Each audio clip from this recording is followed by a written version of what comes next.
Hai semuanya, welcome back to my YouTube channel.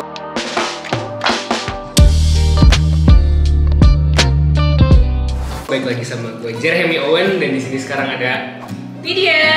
Jadi guys, Kak Widya itu adalah dosen gue di kampus di program yang sama. Jadi kalau misalkan beberapa kelas di kampus gue itu diajarin sama Kak Widya. Kita mulainya bareng ya? Enggak, aku mulai setengah tahun lebih awal. Iya, tapi kan kita mulai di tahun ajaran yang sama. Iya, benar. Iya, jadi benar-benar. jarang banget ada orang Indonesia.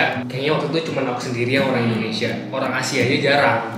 Tiba-tiba ketemu sama Kak Widya, baru masuk waktu itu jadi dosen gue di sana. Gitu. Iya, aku ingat waktu itu tiba-tiba Jeremy random banget ngechat.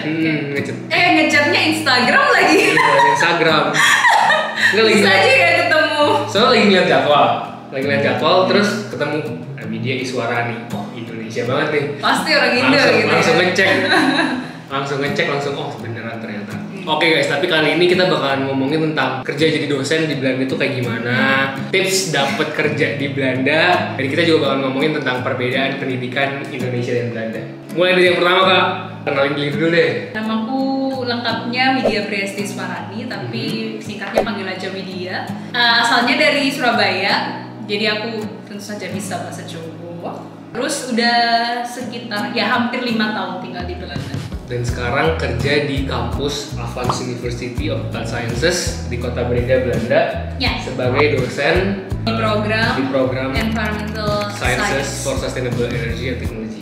Nah, perjalanannya gimana Kak dari pendidikan, mungkin kasih tahu juga latar belakang pendidikan Kakak, terus abis itu latar belakang pendidikan Kakak. Gimana bisa sampai Belanda gitu ya? Bisa sampai ke Belanda dan bisa dapat kerja itu gimana? Oke. Jadi aku S1 di Surabaya di ITS, Institut Teknologi 10 November, di jurusan Teknik Lingkungan. Oke. Itu program S1 ITS. Setelah itu terus baru mulai tahun kedua atau tahun ketiga gitu kan udah kena informasi gitulah dari International Office, ada program-program student exchange gitu-gitu kan. Jadi aku sempat ikut tuh waktu itu ke Jepang sama ke Rusia kalau nggak salah. Jadi cuma 1 minggu 2 minggu gitu. Terus kayak kayaknya seru ya kalau kuliah beneran gitu yang kayak dalam waktu yang lama gitu kan. Karena kalau student exchange ya kamu get the experience cuma kan within short time gitu loh. Jadi kayak ya beda lah pas itu kayak pengen gitu kan. Jadi kayaknya aku pengen S2 deh. Baru lah setelah itu aku kayak pengen S2 gitu kan. Cuma kan belum kayak kepikiran S2 apa ya gitu kan. Mau masuk tahun keempat tuh mulai tugas akhir kan. Baru tuh aku topiknya pengolahan air limbah gitu. Di Indonesia kan kalau masalah riset tentang pengolahan air limbah kan kurang develop lah, let's say gitu. Jadi akhirnya aku, karena aku memang pada dasarnya pengen keluar negeri juga, aku mulai nyari-nyari nih yang bidang risetnya bagus di tentang air limbah gitu kan. Nah akhirnya jatuhlah pilihan aku ke Belanda. Dari situ baru udah milihin tentuin S2 tentang pengolahan limbah di kampus TU Delft sama Wageningen. Ngomongin lagi tentang pekerjaan Kak, sebagai dosen di Belanda itu benefitnya apa aja sih? Maksudnya pertama dari gaji, terus habis itu dari mungkin selain gaji pokok ada yang lain-lain lagi yang di cover, terus dapat keuntungan apa lagi sih sebagai dosen dan sebagai pekerja di Belanda? Gaji dulu deh, range-nya aja Kak. Untuk aku sebagai lulusan master dan masih kayak pengalaman kerja kurang dari 5 tahun, itu starting from 3.500 euro bruto. Kotor 3.500 sampai 4.000-an lah.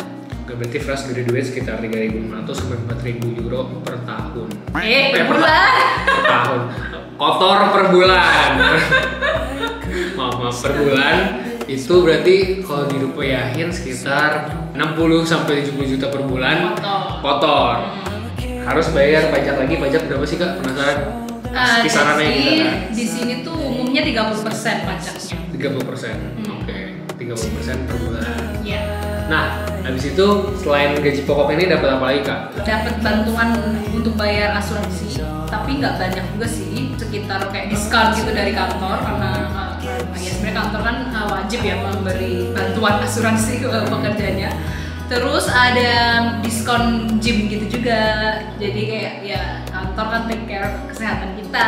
Transportasi kalau ya semuanya juga dapat itu free public transport card itu. Dan kalaupun kamu pakai mobil juga bisa di cover bensin. Bensin di cover. Gila sih deh. Tapi kalau kamu naik sepeda nih, bagusnya nih di sini kalau kamu naik sepeda atau jalan, kamu dapat duit. Oh gitu. Dari mana? Jadi kayak itu untuk upaya kantor mempromosikan gaya hidup sustainable juga. Jadi perhitungannya kayak gimana? Aku nggak paham sih, kayaknya per kilo tuh dapat berapa sen gitu. Bener ya? Bener. Wah, menarik banget. Jadi itu caranya kantor supaya orang gimana cara mereka gitu sepeda, ya mungkin dari rumah kan ada datanya kan jarak kita rumah kita di mana gitu. Oh ya benefits kayak di sini setahun 2 kali ada kayak bonus gitu sih. Jadi bulan Mei itu kayak kita bilangnya vakansi health. Jadi itu kayak uang untuk liburan. Karena kan kayak bulan Juli mau liburan gitu kan. Jadi di bulan Mei itu dikasih vakansi health. Terus akhir tahun Desember dapat juga kayak bonus akhir tahun. Kalau masalah tentang cuti di sini gimana Kak? Kalau dosen di University of Applied Science pasti kan ngikutin murid nih jadwalnya. Iya, libur, murid libur, dosen libur. Betul, itu enaknya. Terus tambahan kalau misalnya cuti sendiri, misalkan lagi walaupun murid lagi masuk tapi pengen libur lebih lama gitu. Bisa sih sebenarnya, cuma aku belum pernah pakai tuh, jadi aku nggak bisa ngasih info yang lebih detail. Cuma kalau aku ngeliat dari kolega, ada tuh mereka bisa mengajukan additional leave, itu bisa. Sekitar berapa hari? Kayaknya maksimal 30 deh. 20 sampai 30 hari. Kayaknya gitu. Soalnya aku juga pernah paid sick leave. Waktu itu aku COVID seminggu di data gitu, cuma aku nggak pernah pakai sampai habis ya, jadi aku nggak tahu, nggak pernah dikasih tahu Widya kamu tinggal sekian hari cutinya, itu aku nggak pernah tahu. 20 sampai 30 hari per tahun, tambahan 1 bulan nggak kerja tapi digaji dalam 1 tahun. Dan setahu aku juga kalau di Indo dosen kalau mahasiswanya libur akhir semester, mereka nggak bisa benar-benar libur karena harus ada administration things. Terakhir gue pengen nanya deh, kakak udah pernah kuliah di Indonesia S1, udah pernah kuliah S2 di Belanda, dan udah pernah kerja jadi dosen juga di Belanda. Menurut kakak sendiri, apa sih sistem pendidikan di Belanda yang bisa sistem pendidikan di Indonesia itu contoh biar lebih bagus lagi dan bisa dikembangkan lagi? Menarik ya, pertanyaannya berat ini. Sebenarnya sih kalau aku lihat sistem pendidikan di Indonesia tuh terinspirasi dari Belanda juga ya. Karena kan di sini ada University of Applied Science yang menurut aku kalau di Indonesia tuh kayak politeknik gitu, sama ada Research University, kalau di Indonesia ya University atau Institute gitu kan.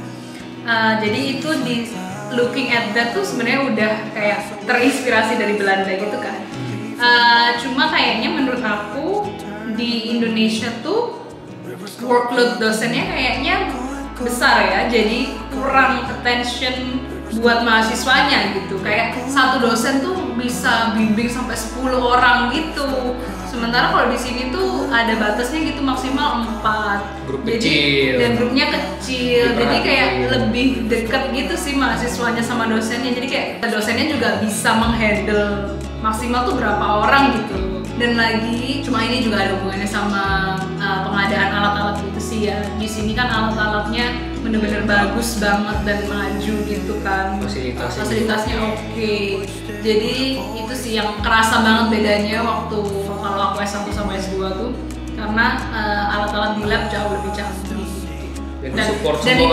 Dan itu tuh tentu saja kalau kamu punya alatnya, tentu saja risetmu bisa tersupport kan oleh alat-alat ini. Sementara kalau kita di Indonesia, aku punya ide-ide ini tapi nggak ada alatnya gitu loh, jadi susahnya itu sih. Jadi kalau misalnya di sini lebih disupport kali ya? Rasanya tuh lebih disupport gitu sih. Dan lagi cerita soal hierarkikal itu kayak rasanya kayak memang bener sih kalau di sini tuh lebih mudah untuk approach dosennya gitu, karena kayak kamu nggak perlu merasa terintimidasi gitu loh. Sementara kalau di Indonesia tuh kayak lebih segan gitu. Somehow karena ada kesegaran itu jadi kayak ada hal-hal yang kurang tersampaikan gitu sih. Dan mungkin pekerjaan sebagai dosen di Belanda atau guru di Belanda itu diapresiasi juga kali ya, dalam arti kayak level pekerjaan kah? Kayaknya kalau di Belanda tuh memang nggak banyak orang yang ingin terjun di dunia pendidikan sih. Jadi memang apresiasi dari pemerintah ya menurut aku tuh lebih oke sih daripada di Indo. Ini aku pernah bikin juga videonya Kak. Menurut aku sendiri, nggak generalize semua pendidikan di Indonesia atau semua sekolah SMP, SMA, SD di Indonesia. Tapi kalau dari pengalaman gue sendiri dan dari beberapa teman-teman aku tanyain juga, aku ngerasa di Belanda itu, tapi ini juga mungkin rada beda juga karena aku nggak pernah kuliah di Indonesia dan nggak pernah sekolah SMP, SMA di Belanda. Jadi nggak tahu perbandingannya. Tapi kalau misalkan SMP, SMA, SD di Indonesia, kalau misalkan kita lagi nanya atau kita mau kasih pendapat itu takut, deg-degan karena rasanya itu pas dijawab sama gurunya itu jadi ngapain kamu nanya, kayak tadi aku udah saya jelasin deh, kayak gitu gitulah, atau enggak coba kamu tanya teman kamu, kayak gitu. Ya jadi kayak kayak budayanya kita nanya, bertanya gitu ya. Kita nanya atau kita kasih pendapat kadang-kadang kayak kok gitu sih gitu. Tapi kalau misalnya di Belanda itu justru dosen-dosennya lebih encourage kita buat bertanya, buat kasih pendapat, buat kasih opini apapun dan buat berperan aktif di kelas. Dan mereka selalu bilang nggak ada pertanyaan bodoh. There's no stupid question. Bener sih jadinya, tapi itu kayaknya memang ada hubungannya sama cultural stuff juga ya. Dan kan kita nggak bisa generalize semua student itu sama. Memang sih kalau di sini memang kayaknya lebih dibiasakan untuk mengungkapkan your ideas, itu di expressing ideas. Bener ya? Kalau di Indo mungkin kayak ya karena takut sama dosennya atau karena segan itulah, jadi kayak yang aku rasa jadi mempengaruhi kepercayaan diri ya sih. Dan waktu aku awal-awal S2 juga aku gitu sih, kayak oh my god nih orang-orang pada bersuara semua tapi aku diem aja di gitu sini, sih. Aku juga sama teman-teman kayak teman-teman di kelas pada angkat tangan, kasih opini, bertanya. Aku kayak udahlah nanti aja tanyanya, atau nggak nanya ke temen aja deh, atau ya benar aja lah. Dan menurutku itu kayaknya ke bawah terus sih sampai kerja, karena gitu ya. Iya menurutku sih ke bawah gitu. Dan kamu merasa kebantu kan dengan kamu terbiasa mengungkapkan expression, jadi kamu waktu internship lebih pede gitu kan. Sekarang belajar lebih pede sih. Dan kayaknya itu bakal ke bawah sih sampai kerja. Oke deh, menarik banget nih insights dari Kak Widya. Thank you banget Kak udah ngobrol-ngobrol dan sharing. Semoga bermanfaat juga buat kalian yang mau cari kerja di Belanda, yang mau tahu tentang kehidupan pekerjaan di Belanda sebagai dosen, apalagi terutama dari Kak Widya. So thank you all for watching. I'm gonna see you guys in the next video. Bye bye. Bye.